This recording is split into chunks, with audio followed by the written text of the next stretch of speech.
Everyone, welcome welcome welcome. आप सबका स्वागत है यूनिट एंड डायमेंशन के लेक्चर नंबर 7 के अंदर। 1 से 6 लेक्चर सबने पढ़ लिए होंगे, मैं ऐसा मान लेता हूं। ठीक है, अभी इस पर्टिकुलर लेक्चर में हम क्या करने वाले हैं, हमने कुछ प्रीवियस लेक्चर के अंदर हमने कुछ फिजिकल क्वांटिटीज को पेंडिंग रखा था। उस पेंडिंग क्वांटिटी को मैंने बोला था कि आप खुद एक बार ट्राई करना। आपने सबने थोड़ा बहुत या सब कुछ ट्राई तो किया ही होगा, ऐसा मैं मानता हूं, राइट। एंड मैंने आप सबको बोला था कि अगर इसमें कुछ क्वेरी या डिफिकल्टी आती है तो आप मुझे डेफिनेटली पूछना। कुछ स्टूडेंट्स के मुझे फोन भी आए थे एंड आई एम हैप्पी कि आप सब लोग कर रहे थे, ठीक है। लेकिन अगर किसी ने नहीं किया है या फिर किया है और कॉन्फिडेंस नहीं है कि अपना सही है कि गलत है, तो आज ये मैं लेक्चर में सब कुछ बताने वाला हूं। ये आप देख लीजिए, आप वेरीफाई कर लीजिए, ठीक है। और वेरीफाई करने के बाद आज के लेक्चर के एंड में बहुत ही इंटरेस्टिंग चीज हम करने वाले हैं। एंड उसके लिए आप वेट कीजिएगा, मैं पहले से बता दूंगा तो वो सीक्रेट क्या हो जाएगा, मिस्ट्री जो है वो रिवील हो जाएगी। Let us not do that, let us start with the routine things. सबसे पहले फिजिकल क्वांटिटीज को सॉल्व करते हैं। Let's start guys. अभी सबसे पहले जो करना है वो क्या है, तो you can just have a look here. यहां पे इलेक्ट्रिक फ्लक्स और मैग्नेटिक फ्लक्स की बात हम करने वाले हैं। तो इलेक्ट्रिक फ्लक्स को कैसे डिफाइन किया जाता है? इलेक्ट्रिक फ्लक्स को डिफाइन किया जाता है फाई से, और उसका फॉर्मूला होता है E into A. E is electric field intensity और ए जो होता है वो होता है एरिया। ओके, तो ये इलेक्ट्रिक फील्ड इंटेंसिटी ई और एरिया ए, तो ये उसका बेसिकली फॉर्मूला हो गया। फॉर्मूला से ही पता चल जाता है कि ये डिराइव्ड क्वांटिटी है, ये वेक्टर क्वांटिटी है एक्चुअली, ठीक है।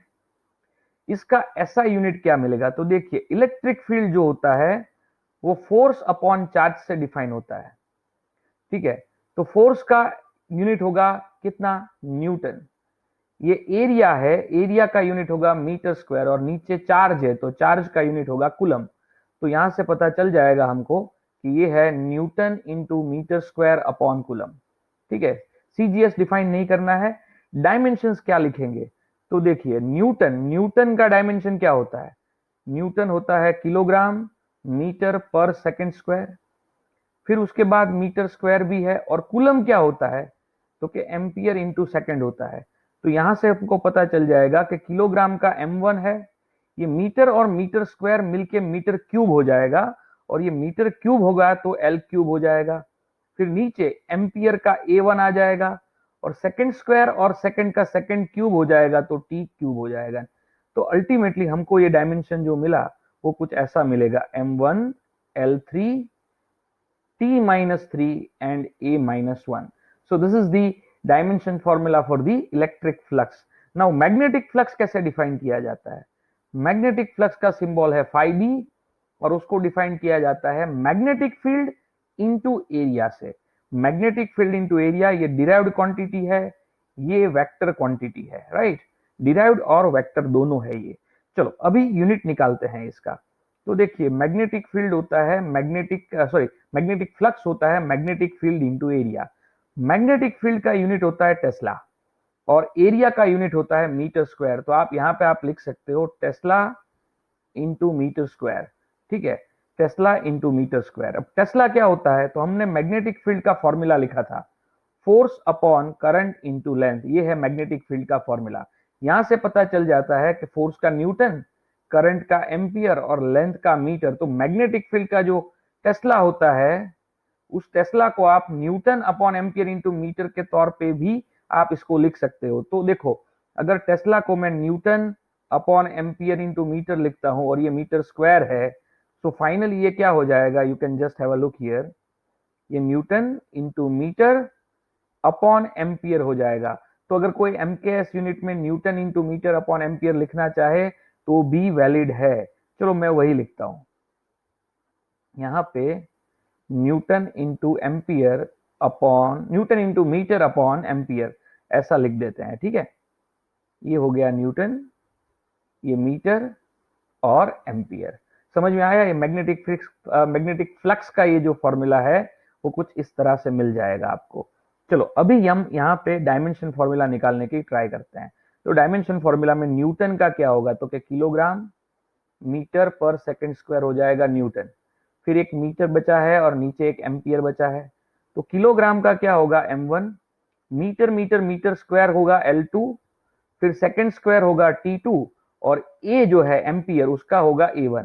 तो यहां से क्लियरली दिखता है, देखो m1 L2 T-2 and A-1, right.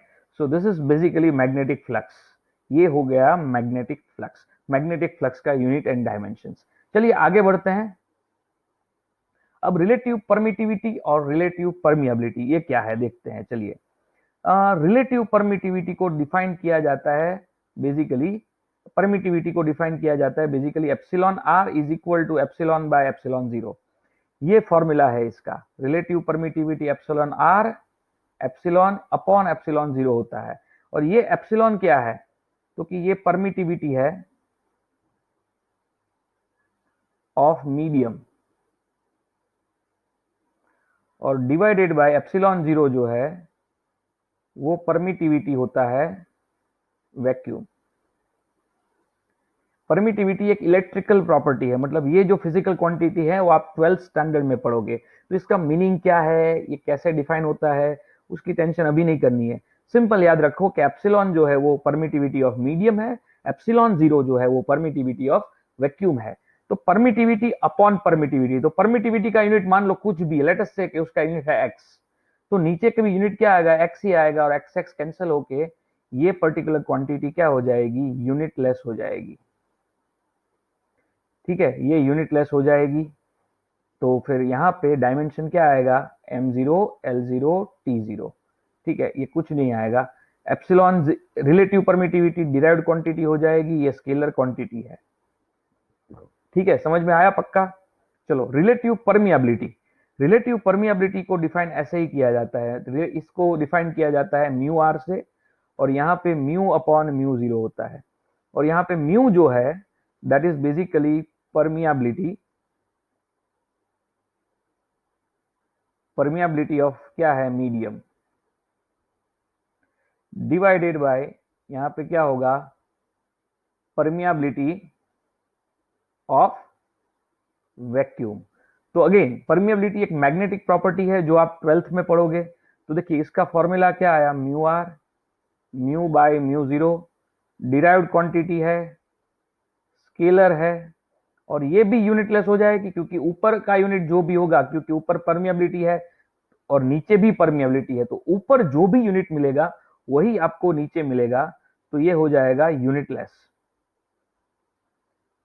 And यहाँ पे डायमेंशन क्या आ जाएगा, m0 l0 t0 आ जाएगा। समझ में आ रहा है पक्का एकदम, जल्दी से मुझे बताओ। चलो अब आगे बढ़ते हैं। लीनियर चार्ज डेंसिटी और सरफेस चार्ज डेंसिटी कैसे डिफाइन किया जाता है। तो देखो पहले मैं लीनियर चार्ज डेंसिटी की बात करता हूं। लीनियर चार्ज डेंसिटी को डिफाइन किया जाता है लैम्बडा से, उसका फॉर्मूला होता है चार्ज अपॉन लेंथ। तो लैम्बडा जो हो जाएगा, चार्ज क्यू है, लेंथ एल है सपोज, तो चार्ज अपॉन लेंथ, ये डिराइव्ड क्वांटिटी हो जाएगी, ये स्केलर क्वांटिटी है। अब उसका यूनिट निकालते हैं, चार्ज का यूनिट होता है कूलम और लेंथ का होता है मीटर, तो इसका यूनिट हो जाएगा कूलम पर मीटर। ठीक है, कूलम पर मीटर।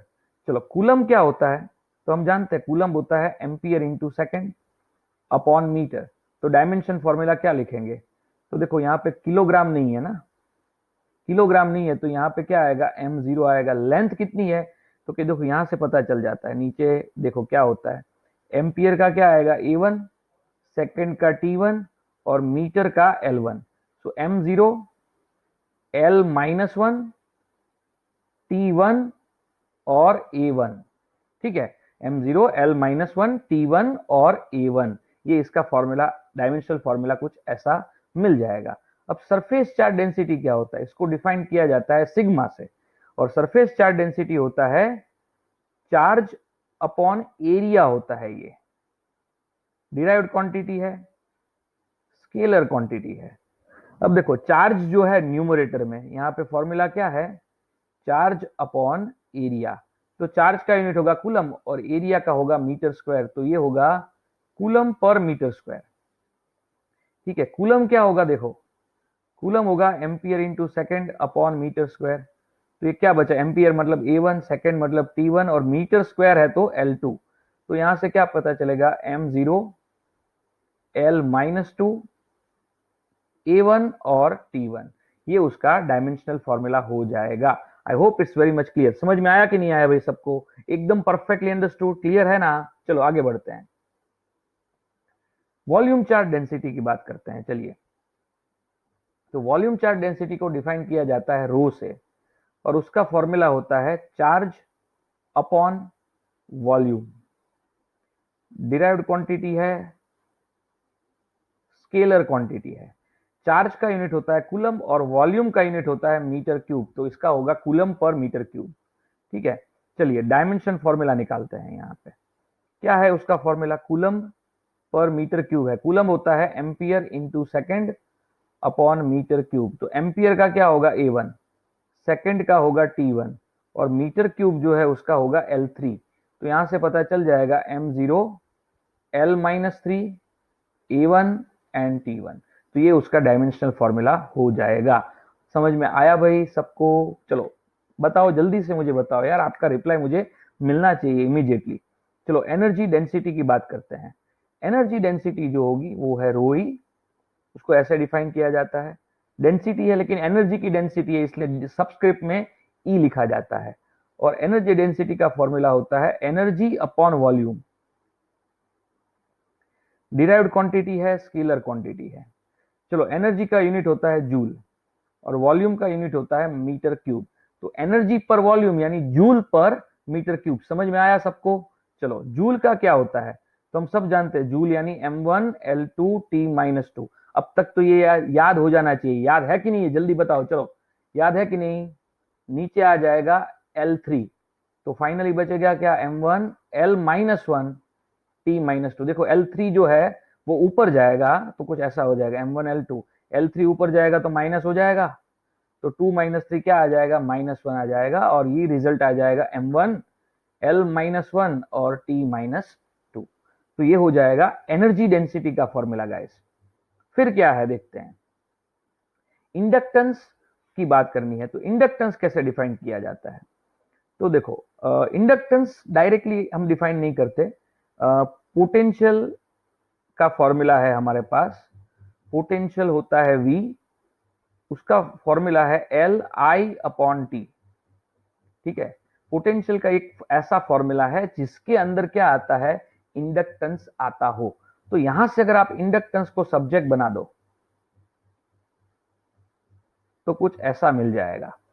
तो इंडक्टेंस का सिंबल होता है L और उसका फॉर्मूला होता है वोल्टेज यानी potential into current, sorry potential into time upon current. Potential into time upon current. समझ में आया कि नहीं आया ये। चलो फिर से बताता हूं, ध्यान से सुनना। इंडक्टेंस एक फिजिकल क्वांटिटी है और फिजिकल क्वांटिटी का सिंबल क्या है, एल।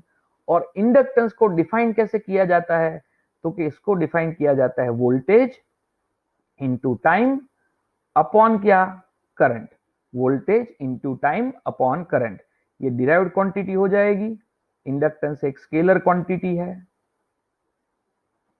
चलो इसका यूनिट निकालना है। वोल्टेज का यूनिट क्या होता है, तो कि वोल्टेज का यूनिट होता है वोल्ट, टाइम का क्या होता है सेकंड, और करंट का क्या होता है एम्पियर। तो इसका यूनिट हो जाएगा volt into second upon ampere. ठीक है ना, volt into second upon ampere. चलो इसका डायमेंशन बनाते हैं, volt into second upon ampere. ठीक है, वोल्ट क्या होता है, जूल पर कूलम होता है, सेकेंड अपॉन एम्पियर ऐसे ही रखेंगे। चलो फिर क्या होगा, जूल, कूलम क्या होता है, तो कि एम्पियर इंटू सेकेंड हो जाएगा। ऊपर एक सेकंड है, नीचे एक एम्पियर है। So finally second second cancel हो जाएगा और जूल पर एम्पियर स्क्वायर बाकी रहेगा। तो अब देखो जूल का क्या होता है, M1 L2 T-2, ये जूल का है। और एम्पियर का स्क्वायर है तो क्या होगा, A2 होगा। तो यहाँ पे डायमेंशंस क्या मिलेंगे, M1 L2 T-2 and A-2। ठीक है, M1 L2 T-2 and A-2, इसके डायमेंशंस हो जाएंगे। I hope it's very much clear. समझ में आया कि नहीं आया, जल्दी से बताओ मुझे। चलो अब रिफ्रैक्टिव इंडेक्स की बात करते हैं। रिफ्रैक्टिव इंडेक्स को डिफाइन किया जाता है एन से या म्यू से, कोई भी सिंबल यूटिलाइज होता है, कभी म्यू यूज करते हैं कभी एन यूज करते हैं, और उसका फॉर्मूला है सी अपॉन वी। अब यहाँ पे सी क्या है, तो C is basically speed of light है, और वी जो है वो speed of light in vacuum नहीं है, ऊपर वाला जो है ना वो वैक्यूम में है, और नीचे वाला जो है स्पीड वो मीडियम में है।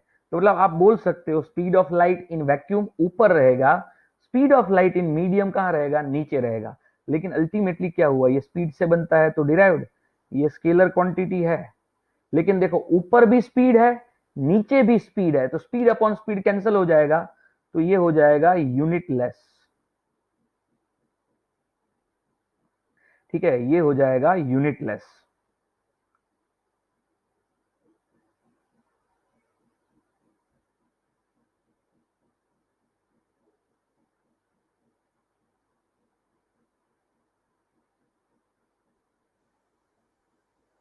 ये सी क्या है, speed of light in vacuum, speed of light in medium. चलो अब यूनिटलेस है तो इसका डायमेंशन क्या लिखेंगे भाई, फिर उसका डायमेंशन लिखेंगे m0 l0 and t0, right. चलो आगे बढ़ते हैं। रीडबर्ग कांस्टेंट, रीडबर्ग कांस्टेंट क्या होता है, ओके। तो रीडबर्ग कांस्टेंट को डिफाइन करने का कुछ तरीका ऐसा है, देखो ध्यान से देखना यहां पे एक फॉर्मूला है, जो ऐसा फॉर्मूला है 1 upon lambda R 1 upon M square minus 1 upon N square. ये फॉर्मूला के अंदर ये जो आर है ना, इस आर को कहा जाता है रीडबर्ग कांस्टेंट। लेमड़ा जो है वो है वेवलेंथ, और ये जो ब्रैकेट है that is basically a number. M भी नंबर होता है, एन भी नंबर होता है, तो ये पूरा ब्रैकेट एक नंबर मिलेगा। तो इफेक्टिवली आप देखो तो नंबर का कोई यूनिट नहीं होता, तो आप 1 अपॉन लेमड़ा का यूनिट क्या होगा, 1 अपॉन मीटर। तो रीडबर्ग कांस्टेंट का यूनिट क्या हो जाएगा, 1 अपॉन मीटर हो जाएगा। तो रीडबर्ग कांस्टेंट का जो फॉर्मूला है उसके हिसाब से आप देखो तो आर सब्जेक्ट बना दो, तो क्या मिलेगा, 1 upon lambda 1 upon M square minus 1 upon N square. तो ये हो जाएगा डिराइव्ड क्वांटिटी। रीडबर्ग कांस्टेंट एक स्केलर है और इसका यूनिट होगा 1 अपॉन मीटर यानी मीटर इनवर्स। 1 अपॉन मीटर यानी मीटर इनवर्स। सीजीएस यूनिट क्या होगा, सेंटीमीटर इनवर्स। समझ में आया कि नहीं आया। 1 अपॉन लेमड़ा का यूनिट होता है 1 अपॉन मीटर, तो रीडबर्ग कांस्टेंट का यूनिट क्या हो जाएगा, 1 अपॉन मीटर हो जाएगा, क्योंकि m और n जो है वो सिर्फ नंबर है, और उसकी वजह से जो ब्रैकेट मिलेगा that bracket is also going to be a number.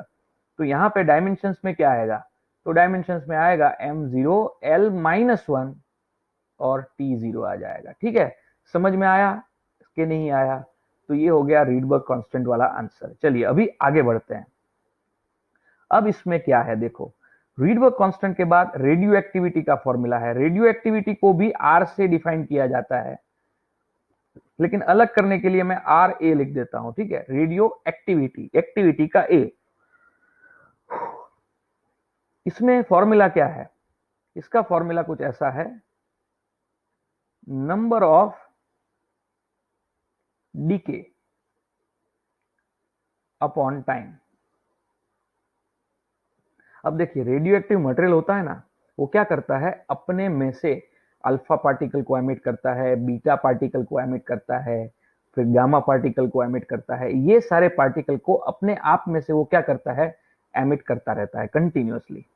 तो मान लीजिए कि फॉर एग्जांपल अभी अल्फा पार्टिकल एमिट कर रहा है और एक सेकंड में 500 अल्फा पार्टिकल बाहर निकल गए, तो मैं क्या बोलूंगा, उसकी एक्टिविटी कितनी है, जिसको ऐसे बोलेंगे कि एक्टिविटी, रेडियो एक्टिविटी उसकी है 500 पार्टिकल पर सेकेंड, पार्टिकल पर सेकेंड। तो यहां से हमको पता चलता है ये एक डिराइव्ड क्वांटिटी है, ये एक स्केलर क्वांटिटी है, और इसका यूनिट होता है पार्टिकल पर सेकेंड। लेकिन पार्टिकल कोई यूनिट होता नहीं है, तो हम इसका क्या बोलेंगे, सिर्फ 1/सेकेंड, यानी सेकेंड इनवर्स। समझ में आया, पार्टिकल पर सेकेंड, लेकिन पार्टिकल का कोई यूनिट नहीं है, तो मतलब बचा क्या, सिर्फ 1/सेकेंड। तो रेडियो एक्टिविटी का यूनिट होता है सेकेंड इनवर्स, यहां पे भी सेकेंड इनवर्स, और यहां पे m0, L0 और t -1 आपको मिलेगा। Is that perfectly understood? कोई क्वेरी है इसमें? रेडियो एक्टिविटी मतलब नंबर अपॉन टाइम, समझ में आया? नंबर अपॉन टाइम, नंबर का यूनिट नहीं होता, टाइम का यूनिट होता है सेकेंड। तो ऊपर कोई यूनिट नहीं है, नीचे सेकेंड है, तो मतलब क्या हुआ, 1/सेकेंड। Is perfectly understood? क्लियर के नहीं? चलिए आगे बढ़ते हैं। अब इस पर्टिकुलर क्वेश्चन में देखिए, एटॉमिक मास। एटॉमिक मास क्या होता है? तो एटॉमिक मास होता है mass of atoms divided by 1 मोल। ठीक है, मास ऑफ, यहां पे मुझे ऐसा लिखना चाहिए कि मास ऑफ 1 मोल एटम,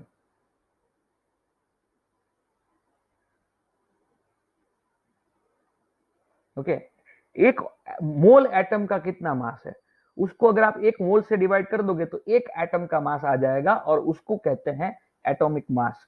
तो इसका फॉर्मूला क्या आएगा, A, mass of 1 mole divided by 1 mole. ये डिराइव्ड क्वांटिटी हो गया, एटॉमिक मास स्केलर क्वांटिटी है। चलो, मास है तो क्या होगा, किलोग्राम, मोल है तो नीचे सिर्फ आएगा मोल, किलोग्राम पर मोल, ये उसका एसआई यूनिट हुआ। सीजीएस यूनिट क्या होगा, ग्राम पर मोल, सीजीएस यूनिट होगा ग्राम पर मोल। देखिए, किलोग्राम का क्या आ जाएगा, m1 आ जाएगा। मोल का कोई डायमेंशन नहीं होता, तो सिर्फ m1 आ जाएगा, L0 और T0।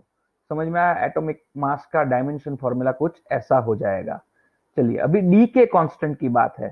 तो डी के कांस्टेंट कुछ नहीं होता, इसको डिफाइन किया जाता है लेमड़ा से, और इसको डिफाइन किया जाता है 1/टाइम से। Decay constant is nothing but 1/टाइम। डी के कांस्टेंट का फॉर्मूला होता है 1/टाइम। टाइम से डिपेंड है, इसलिए डिराइव्ड। डी के कांस्टेंट एक स्केलर क्वांटिटी होती है। 1/टाइम मानी यूनिट हो जाएगा सेकेंड इनवर्स, यहां पे भी सेकेंड इनवर्स, m0, L0 और t-1।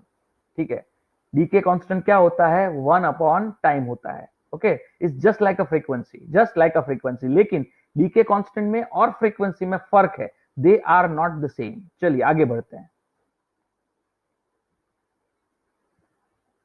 अभी इसके बाद pole strength of a magnet है। चलो, पोल स्ट्रेंथ को कैसे डिफाइन किया जाता है, तो ध्यान से देखिएगा। फोर्स ऑन मैग्नेटिक पोल जो होता है, जैसे मैग्नेट का नॉर्थ पोल होता है, साउथ पोल होता है ना। मान लो एक दो मैग्नेट मैंने एक दूसरे के सामने रखे हुए हैं, एक मैग्नेट का नॉर्थ पोल दूसरे मैग्नेट के साउथ पोल को क्या करेगा, अट्रैक्ट करेगा। तो ये साउथ पोल पे जो नॉर्थ पोल कितना फोर्स लगाएगा, उस फोर्स का फॉर्मूला है F = PB। यहाँ पे F जो है वो फोर्स है, B जो है वो मैग्नेटिक फील्ड है, ये है फोर्स। ये P जो है वो है पोल स्ट्रेंथ, और B जो है that is magnetic field intensity. Okay, magnetic field intensity. तो अब क्या करेंगे, इस फॉर्मूला से मैं पोल स्ट्रेंथ का अगर वैल्यू लिखूं, पोल स्ट्रेंथ का वैल्यू क्या आएगा, वो F/मैग्नेटिक फील्ड आएगा। तो यहां पे pole strength is equal to F/मैग्नेटिक फील्ड आएगा। ठीक है, चलो अभी क्या होगा, ये डिराइव्ड क्वांटिटी है, स्केलर क्वांटिटी है। ठीक है, डिराइव्ड है, स्केलर है। इसका यूनिट कैसे लिखेंगे, तो देखिए, फोर्स का यूनिट होता है न्यूटन। ओके, फोर्स का यूनिट होता है न्यूटन, और मैग्नेटिक फील्ड का यूनिट होता है N/एम्पियर into metre. Okay, magnetic field का यूनिट होता है N/एम्पियर इंटू मीटर। अगर याद नहीं है तो थोड़ा सा आप अपने पेजेस को जस्ट पीछे ले जाओ और मैग्नेटिक फील्ड का यूनिट देखो। मैग्नेटिक फील्ड का फॉर्मूला क्या होता है, F/IB, right. F upon I L. तो एफ यानी न्यूटन, आई यानी करंट यानी एम्पियर, और एल यानी मीटर। तो newton upon ampere into metre हो जाएगा, और ये आ जाएगा ampere into metre, ampere into metre. तो यहां पे इसका यूनिट आ जाएगा एम्पियर इंटू मीटर। चलो डायमेंशन निकालते हैं। एम जीरो आएगा, मीटर है इसलिए एल वन आएगा, टी जीरो आएगा, एम्पियर है इसलिए ए वन आएगा। So this is how the pole strength का यूनिट और डायमेंशन आपको मिलता है। ठीक है, चलो मैग्नेटाइजेशन की बात करते हैं। अब मैग्नेटाइजेशन को कैसे डिफाइन करते हैं? मैग्नेटाइजेशन होता है magnetic dipole moment upon volume. Okay, upon volume. तो मैग्नेटिक डाइपोल मोमेंट जो होता है, ठीक है, तो उस मैग्नेटिक डाइपोल मोमेंट का फॉर्मूला क्या है? करंट इंटू एम्पियर, और नीचे आ जाएगा वॉल्यूम। तो आप ऐसा लिख सकते हो कि मैग्नेटाइजेशन का फॉर्मूला है current into ampere upon volume. ठीक है, मैग्नेटिक डाइपोल मोमेंट होता है current into area, sorry ampere नहीं बोल सकते, my mistake, A is area, current into area होता है। ठीक है, करंट इंटू एरिया। आप अपने जस्ट पीछे पेजेस पलट के देखो, अगर आपने ये लिस्ट बनाया हुआ है तो आपको ये मिल जाएगा, current into area upon volume. तो करंट क्या होगा? एम्पियर, एरिया का क्या आएगा? मीटर स्क्वायर, और नीचे आ जाएगा मीटर क्यूब, सॉरी यहाँ पे एम्पियर, ये मीटर स्क्वायर, और नीचे आ जाएगा मीटर क्यूब। तो क्या हो जाएगा? इसका यूनिट आ जाएगा ampere per metre, ampere per metre.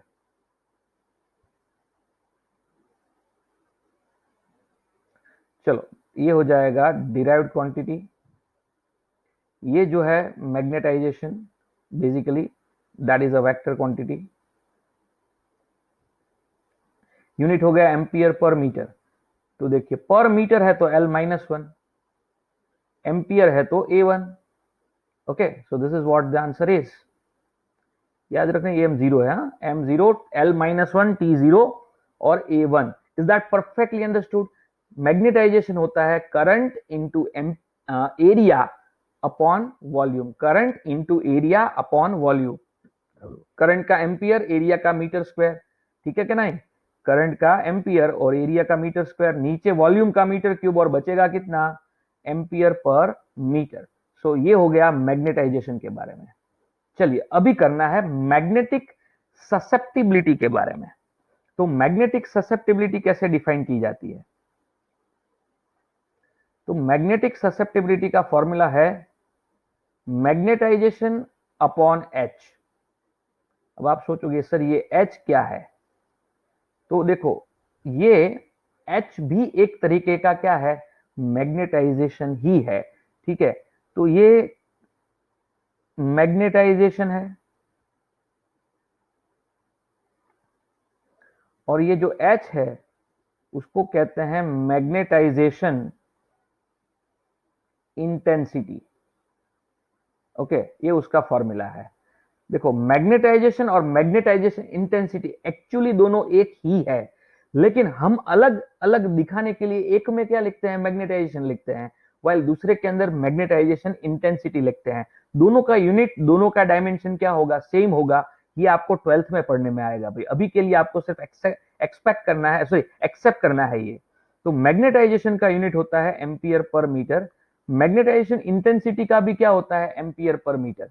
तो एम्पियर पर मीटर कैंसिल हो जाएगा, तो ये यूनिटलेस हो जाएगा। ये स्केलर क्वांटिटी हो जाएगी, डिराइव्ड है, सीजीएस भी यूनिटलेस हो जाएगा ये, और ये आएगा एम जीरो, एल जीरो और टी जीरो। ठीक है, चलो क्यू फैक्टर डिफाइन करते हैं भाई। क्यू फैक्टर डिफाइन करते हैं, तो क्यू फैक्टर का फॉर्मूला क्या है? तो क्यू फैक्टर का फॉर्मूला है 1 upon R under root L upon C. ये उसका फॉर्मूला है। अब इस फॉर्मूला को यूज करके हम इसका यूनिट निकालते हैं। चलिए शुरू करते हैं, ध्यान से देखिएगा आप। 1 अपॉन आर यानी 1 अपॉन ओम हो जाएगा। ठीक है, इंडक्टर का यूनिट क्या होता है? तो देखिए हमने अभी इंडक्टर का यूनिट ऐसा निकाला था। अगर देखो मैं थोड़ा सा बैक जाता हूं, आपको दिखा देता हूं इंडक्टर का यूनिट। देखिए यहां पे इंडक्टेंस का यूनिट क्या लिखा था हमने, you can just have a look, volt into second upon ampere. ये येलो डॉट दिख रहा है ना, ये येलो डॉट जो है वो आपको आंसर दिखाता है, volt into second upon ampere.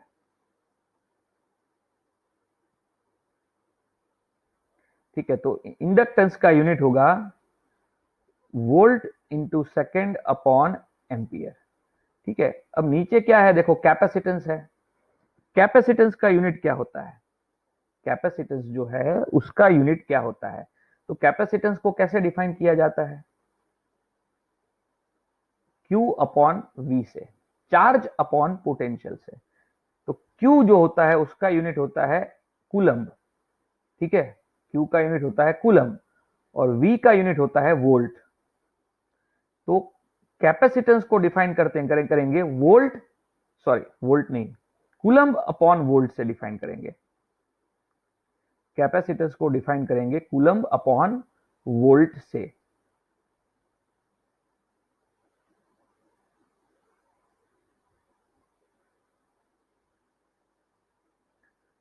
तो देखिए यहां पे C की जगह पे कूलम्ब अपॉन वोल्ट लिख देंगे। सो यहां से यूनिट क्या बचेगा, देखो ओम क्या होता है, ओम यानी रेजिस्टेंस, रेजिस्टेंस होता है वोल्टेज अपॉन करंट। तो रेजिस्टेंस को अपने वोल्टेज अपॉन करंट अगर लिखते हैं तो ये वोल्ट, करंट क्या हो जाएगा एम्पियर। वोल्टेज अपॉन करंट है, लेकिन डिनोमिनेटर का भी डिनोमिनेटर हो तो वो कहां पे चला जाता है, ऊपर न्यूमरेटर में चला जाता है। अंडर रूट में ये देखो, ये वोल्ट ऊपर चला जाएगा तो ये वोल्ट स्क्वायर हो जाएगा, सेकेंड हो जाएगा, नीचे एम्पियर है और ये कूलम है, एम्पियर है और कूलम है। तो यहां से क्या बचेगा देखो, ये एम्पियर, उसके नीचे वोल्ट, ये वोल्ट का स्क्वायर, अच्छा वोल्ट का रूट है ना, तो वोल्ट का स्क्वायर जो है उसका स्क्वायर रूट निकाल के ही लिखते हैं अपने।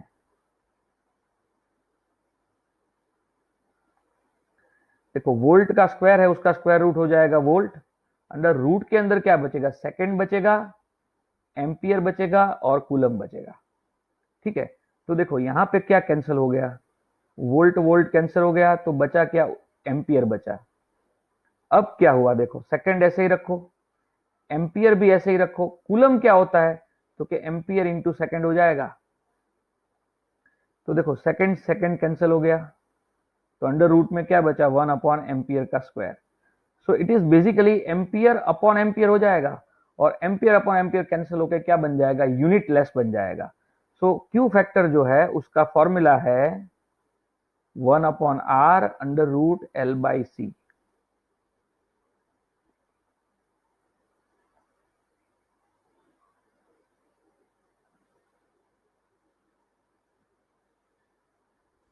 ये डिराइव्ड क्वांटिटी है, ये स्केलर क्वांटिटी है, लेकिन ये यूनिटलेस है।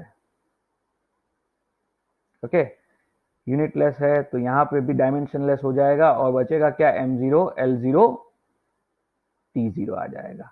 सो this is the end of all physical quantities guys. यहां पे हमारी सारी फिजिकल क्वांटिटीज खत्म होती है। Okay, is that perfectly understood? कोई क्वेरी हो तो प्लीज पूछना, मुझे फोन करना, ठीक है। तो दोस्तों कैसा रहा, अब तक हमने जो भी यूनिट एंड डायमेंशंस के जो फॉर्मुलेशन किए, इसमें बहुत सारे फॉर्मूला को हमने इन्वॉल्व कर लिया है। ये ऐसे फॉर्मूलाज है जो आप आगे पढ़ने वाले हो। मैं हमेशा बोलता रहा हूँ कि अभी इस फॉर्मूला को आपको याद रखने की जरूरत नहीं है, जैसे जैसे पढ़ते जाओगे इस फॉर्मूला के बारे में आपको पता चलेगा। अब यहाँ पे मैं एक इंटरेस्टिंग चीज बताना है। मैं अपने, याद करो, अपने एक फॉर्मूला प्रूव किया था time period of simple pendulum का, और वो फॉर्मूला था T is equal to 2 pi under root L by G. तो उस फॉर्मूला में टाइम पीरियड जो है वो L यानी लेंथ ऑफ पेंडुलम और स्मॉल g यानी ग्रेविटेशनल एक्सेलरेशन पे डिपेंड करता है। राइट, हमने ऐसा देखा था।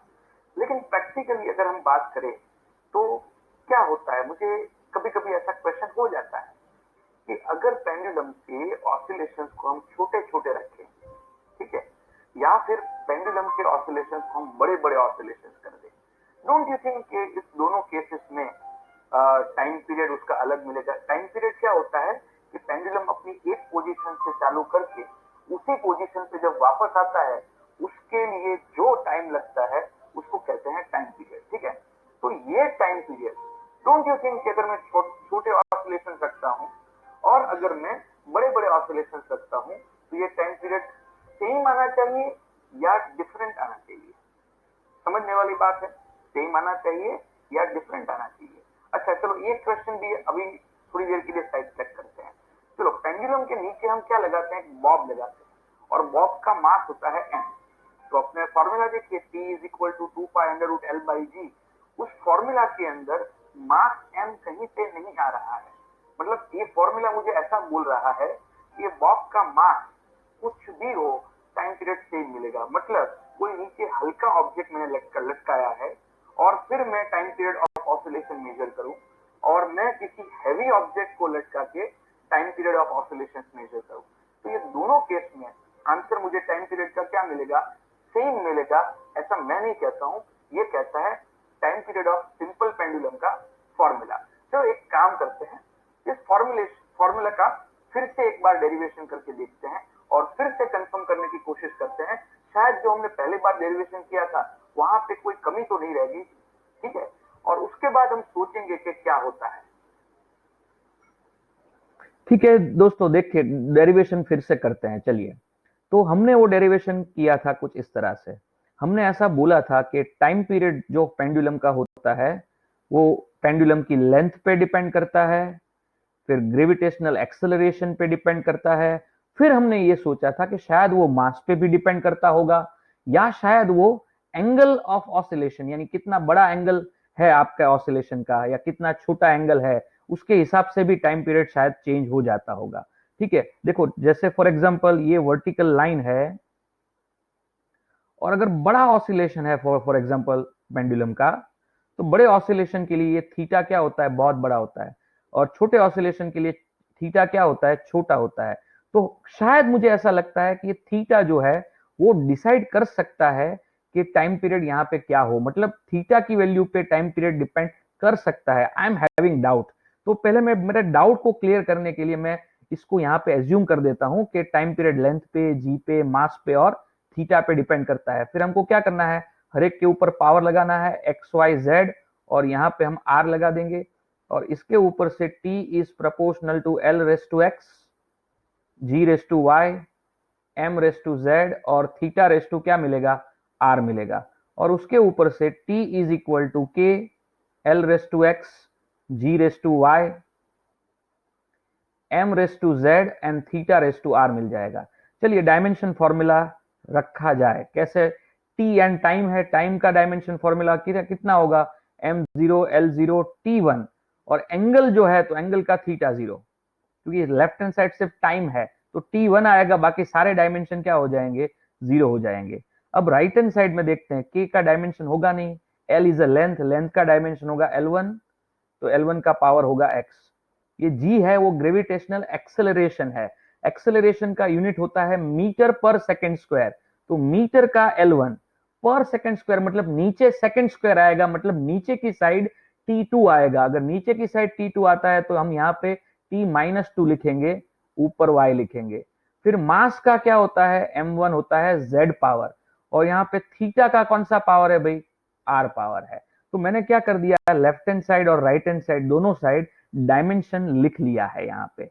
अब क्या करते हैं, देखो m0 l0 t1 थीटा 0, तो यहां पे क्या मिलेगा, mz मिलेगा, mz मिलेगा। l का कितना पावर मिलेगा, देखो यहाँ पे l का पावर x है और दूसरे टर्म में l का पावर y है, तो यहाँ पे x प्लस y मिलेगा। ठीक है, फिर t का पावर कितना मिलेगा, -2y मिलेगा, और थीटा का पावर कितना मिलेगा, r मिलेगा। चलो पावर की कंपैरिजन करते हैं तो मुझे क्या मिलेगा, तो मुझे मिलता है कि z 0 होता है। देखिए ये z है, z 0 हो जाएगा, फिर x प्लस वाई जो है वो भी 0 हो जाएगा, -2y जो है वो 1 हो जाएगा, एंड r जो है वो 0 हो जाएगा, r की वैल्यू 0 हो जाएगी। और यहां से हम क्या कैलकुलेट कर सकते हैं, देखो -2y अगर 1 होता है तो यहां से y की वैल्यू -1/2 मिल जाएगी। एंड x प्लस वाई कितना है, 0 है ना, तो y की जगह पे अगर -1/2 लिखेंगे तो इसके हिसाब से x की वैल्यू मुझे क्या मिल जाएगी, 1/2 मिल जाएगी। तो x 1/2 और y भी क्या हो जाएगा, -1/2 हो जाएगा। ठीक है, चलो यहां पे ऐसी सिचुएशन में ये कैलकुलेशन जो हमने की है, उस कैलकुलेशन के अंदर अब हम क्या करते हैं, इसको इक्वेशन नंबर 1 बोल देते हैं, इसको इक्वेशन नंबर 1 बोल देते हैं। और देखो क्या करते हैं, t जो है वो क्या हो जाएगा कि l रेस टू क्या आ गया, x, x मतलब कितना है भाई, देखो x मतलब हाफ है, g रेस टू y मतलब -हाफ है, फिर मास रेस टू 0 आ गया और थीटा रेस टू 0 आ गया, और ये दोनों के ऊपर 0 आ गया, मतलब एनीथिंग रेस टू 0 इज 1, और ये टर्म यहां से क्या हो जाएगी, कैंसल हो जाएगी, यहां से ये टर्म कैंसल हो जाएगी और बचेगा क्या, एल रेस टू हाफ बचेगा, यहाँ पे जी रेस टू हाफ बचेगा, -हाफ है इसलिए मैं इसको नीचे लेके आ जाता हूं। तो देखो के ये एल बाई जी का हाफ हो जाएगा, फिर क्या हो जाएगा के एल बाय जी मिलेगा। सो फाइनली हम जानते हैं कि एक्सपेरिमेंटली के की वैल्यू कितनी होती है, 2 पाई होती है, and therefore T is going to be 2 pi under root L by G मिलेगा। सो ये हो जाता है final formula of a time period of a simple pendulum. So time period of simple pendulum की जब बात करते हैं तब हमारा ये फाइनल फॉर्मूला देखिए, हमारा ये फाइनल फॉर्मूला मैं बड़े लेटर में लिख रहा हूं, t is equal to 2 pi under root L by G मुझे मिल रहा है, और इसमें मास आ रहा है तो क्या नहीं आ रहा है, थीटा आ रहा है नहीं आ रहा है, मतलब यहाँ पे मास का पावर जो है वो 0 हो जाता है, थीटा का पावर 0 हो जाता है, मतलब डायमेंशनली हम ऐसा बता रहे हैं, डायमेंशनली हमको ऐसा पता चल जाता है कि मास और थीटा ये दो चीजों पे ये डिपेंड नहीं होता है। तो दोस्तों हमने ये देखा, कैलकुलेशन में हमने ये देख लिया, कैलकुलेशन फिर से मुझे वही रिजल्ट दिखाता है। क्या रिजल्ट दिखाता है, t is equal to 2 pi under root L by G, मतलब इस टाइम पीरियड के फॉर्मूला में सिर्फ लेंथ और स्मॉल जी आता है, मास नहीं आता है, या फिर यहाँ पे कोई ऐसी इंफॉर्मेशन नहीं है इस फॉर्मूला में कि बड़े ऑसिलेशन का टाइम पीरियड कुछ मिलेगा या फिर छोटी ऑसिलेशन का टाइम पीरियड कुछ मिलेगा। बड़ा ऑसिलेशन मतलब हमने देखा कि थीटा पे डिपेंड करता है, बड़ा ऑसिलेशन मतलब थीटा लार्ज हो उसको बड़ा ऑसिलेशन बोलते हैं, थीटा अगर छोटा होता है तो उसको छोटा ऑसिलेशन बोलते हैं। तो अगर ये थीटा पे टाइम पीरियड डिपेंड करता तो t is equal to 2 pi under root L by g formula में थीटा अपीयर हो जाता, बट व्हाट वी सी कि थीटा नहीं आ रहा है, हमने दूसरी बार भी प्रूव करके देखा नहीं आ रहा है, मतलब ये फॉर्मूला मुझे पक्का बोल रहा है कि ये time period of simple pendulum जो है ना वो सिर्फ लेंथ पे और जी पे डिपेंड करता है, एंगल जो बड़ा या छोटा ऑसिलेशन डिसाइड करता है वो एंगल पे डिपेंड नहीं करता है, और साथ साथ में मास पे भी डिपेंड नहीं करता है। ठीक है, बहुत ही दिमाग खाऊ चीज है ये तो यार, प्रैक्टिकली तो हम ऐसा सोचते हैं कि बड़े ऑसिलेशन और छोटे ऑसिलेशन में कुछ फर्क हो जाएगा, मास अगर हम लगा देंगे, कोई दूसरा मास लगा देंगे, हल्का से हैवी चले जाएंगे या हैवी मास से हल्के मास की तरफ चले जाएंगे तो टाइम पीरियड बदल जाना चाहिए। मतलब ये थियोरिटिकल एस्पेक्ट जो मुझे दिखा रहा है, क्या वही चीज प्रैक्टिकली होगी, आइए देखते हैं। अब देखिए दोस्तों, यहाँ पे आपके सामने मैं ये प्रैक्टिकली दिखाना चाहता हूं कि वेदर ये टाइम पीरियड आपको सेम मिलेगा या डिफरेंट मिलेगा। राइट हैंड साइड में आप देख रहे हो एक टाइमर है और लेफ्ट हैंड साइड में अपने ऑसिलेशन करेंगे। जैसे ही मैं स्टार्ट करूंगा आपको आवाज सुनाई देगी, आप शांति से देखिएगा और नोट कीजिएगा कितना टाइम होता है। राइट,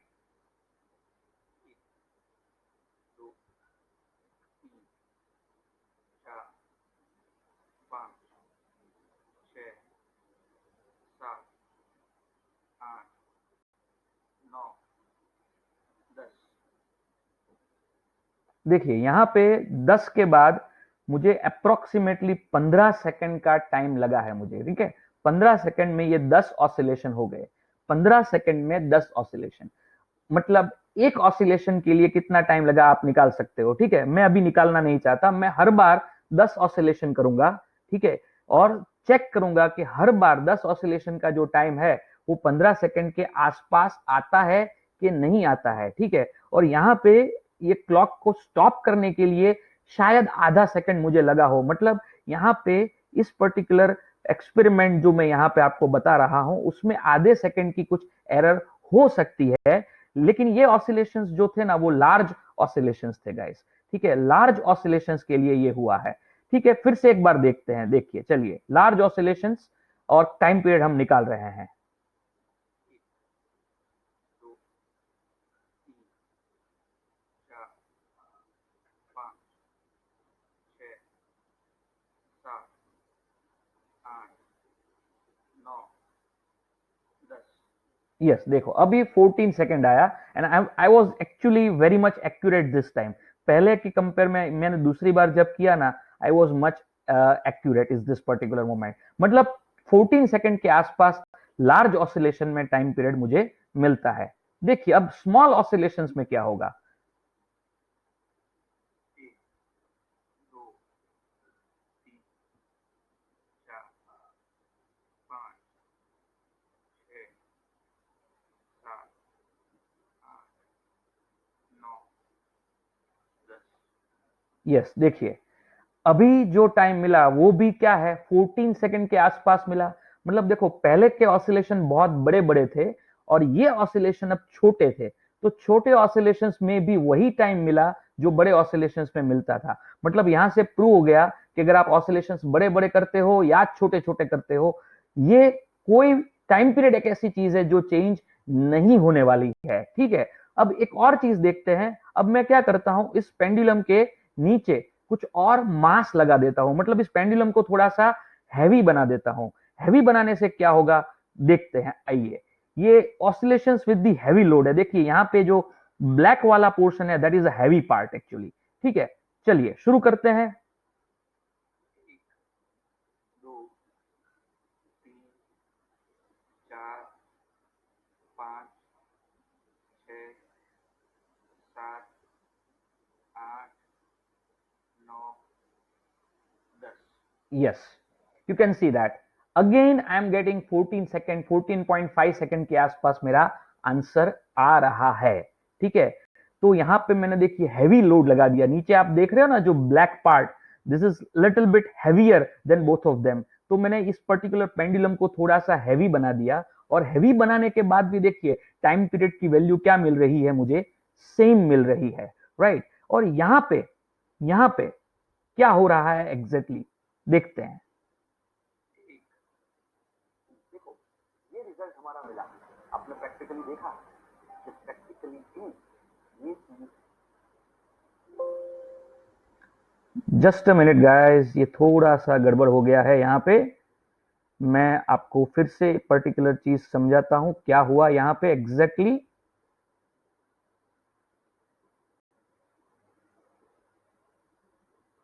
देखो ये रिजल्ट हमारा मिला, आपने देखो ये रिजल्ट हमारा मिला, आपने प्रैक्टिकली देखा कि प्रैक्टिकली भी ये चीज ऐसी ही प्रूव हुई। मतलब प्रैक्टिकली पता चल चुका है कि time period of simple pendulum सिर्फ लेंथ पे या जी पे डिपेंड करेगा। आप मास बढ़ा दोगे या मास कम कर दोगे, टाइम पीरियड चेंज नहीं होगा, ठीक है। और अगर आप छोटे ऑसिलेशंस करते हो या बड़े ऑसिलेशंस करते हो, टाइम पीरियड को चेंज नहीं होने वाला। मतलब it is very much clear from experiment also. हाँ, आप थोड़ा बहुत मिली सेकेंड में कुछ वेरिएशन यहाँ पे टाइम में देखोगे, तो उसका रीजन ये है कि हमारा एनवायरमेंट जो है वो रेजिस्टिव मीडियम होता है, और ये ऑसिलेशन जो होते हैं वो रेजिस्टिव मीडियम के अंदर हम ऑसिलेशन करते हैं। और T is equal to 2π√L/G जो फॉर्मूला है, वो फॉर्मूला वैलिड तभी होता है जब रेजिस्टिव मीडियम की इफेक्ट जीरो हो, मतलब वहां पे कोई रेजिस्टिव मीडियम प्रेजेंट ना हो, तब जाके ये फॉर्मूला वैलिड है। लेकिन प्रैक्टिकली हम अपने घर पे ही एक्सपेरिमेंट करेंगे तो ऐसे सिचुएशन में रेजिस्टिव मीडियम की प्रेजेंस होती है। तो इस प्रेजेंस की वजह से अपने आंसर में क्या आएगा, थोड़ा बहुत एरर आएगा, बट मोर और लेस यू कैन सी कि अपना आंसर जो है वो ऑलमोस्ट हर एक केस में क्या आ रहा है, सेम आ रहा है। तो आई थिंक आपको ये क्लियर हो चुका होगा कि time period of simple pendulum जो है उसके नीचे लटकाए जाने वाले बॉब के मास पे डिपेंड नहीं करता है, या फिर एंगल ऑफ ऑसिलेशन, मतलब बड़ा एंगल बड़ा ऑसिलेशन, छोटा एंगल छोटा ऑसिलेशन, इस पे भी डिपेंड नहीं करता है। आई थिंक ये बहुत ही इंटरेस्टिंग चीज था, और ऐसी बहुत सी इंटरेस्टिंग चीजें हम देखने वाले हैं इस पर्टिकुलर फिजिक्स में। आज का लेक्चर हम यहीं पे